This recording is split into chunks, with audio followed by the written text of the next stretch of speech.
Harrison Ford's on the mend after crashing his plane on a golf course in California. The Hollywood icon banged up after reporting engine problems shortly after takeoff. A witness who noticed the plane having trouble saying crashes in that area actually are nothing new. We just heard the plane cut out. The engine got make a funny noise, which we've heard many times, and every time you think oh, is there going to be another crash?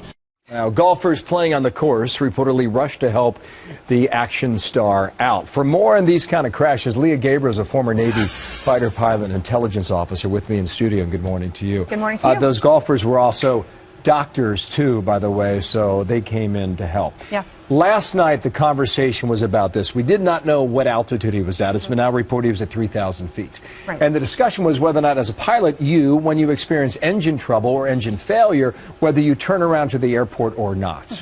He apparently made that decision to do that. Is that the right call based on what we know? You know, every pilot has to make that decision for themselves, and there's a little trick that you learn. First of all, when you have an engine failure in a plane like that, in an F-18 like I used to fly, you lose both your engines, that plane turns into a rock. In a plane like this, it turns into a glider when you lose your engine. So you have to know what your glide ratio is and basically know how long you can fly before that airplane's going to land, whether you like it or not. 3,000 feet is actually a good amount of time. So there's a little trick that I use that in my cockpit I can look at a point on the ground and I can pick it and say, I'm going to land there. And if it starts moving up in my windscreen, I'm not going to make it. I have to pick something closer. So I'd always rather pick the closest suitable place to put the plane down in an emergency. Okay. But he had to make that judgment, and it sounds like he went for it, and he put it down in a golf course, which was probably the next best suitable place in that area because it was very highly populated. We had some people on the ground, and some of this video, it's actually quite good, too, and we'll spot shadow it here in a moment. Yeah. But as you look at this now, you mentioned as a glider, the plane's out. You can fly the plane, you just have to control it like a glider as opposed to operating it with an engine. There are no black boxes on here. Who knows whether or not we'll figure out in the end what happened here.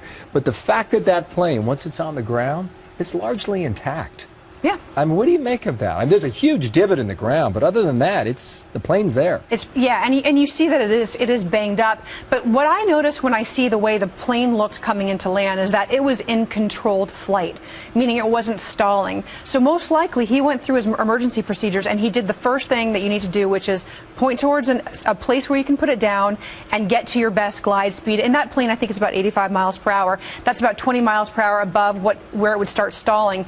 And no matter what you do, you have to make sure that you do not get below your stall speed, because then you get into out of control flight. In other words, then the airflow doesn't come across the wings the way it's supposed to. The airplane no longer flies. Once you stall the plane, it's just going to crash. It's going to pitch down. You're not going to be able to recover it down to the ground. So that looks like controlled flight to me. He could have put the wheels on that golf course and just landed A-OK, based on what you're saying, with one exception. But we're hearing the witnesses say he hit a tree. Yes, we're hearing that he hit a tree, and there's nothing you can do about that. Now, what you can do is, if you see that you're not going to be able to make it to where you're trying to go, it's better to pick a shorter place, because you can do what's called a slip.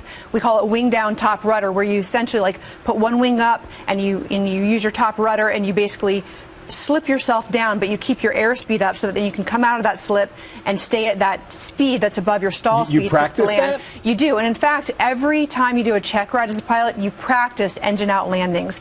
The instructor will pull your power back, and you will pick a spot to land. You'll go through your emergency procedures, do everything you can to land safely and put it down. Makes sense. Lea, thanks for your expertise. Thanks for having me. Lea Gabrielle with us today. Appreciate it.